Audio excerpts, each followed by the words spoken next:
این وعده قسم. حالا داره کی؟ برای من قسم میخوره. و شمس و ضحاها، قسم به خورشید و قسم به پرتوش، قسم به فلان و فلان و فلان، 11 قسم میخوره. من اگر تو 2 بار قسم، 1 بار قسم بخوری حرف باور میکنی. خدای من داره میگه قسم به خورشید، قسم به زمین، قسم به ما، قسم به روز، قسم به شب، قسم به آسمان، قسم. چی میخوای بی؟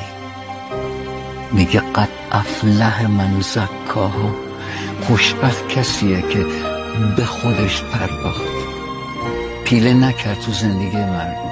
و قد خواب من دستاها، بدبخت کسیه که پیله کرده دیگران، سرک کشی تو زندگی مردم.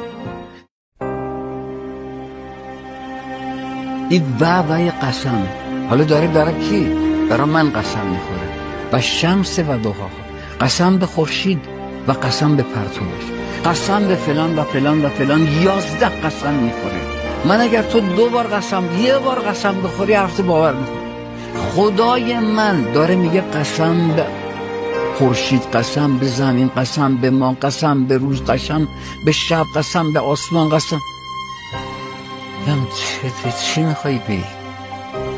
میگه قد افلح من زکاها، خوشبخت کسیه که به خودش پرداخت، پیله نکرد تو زندگی مردم.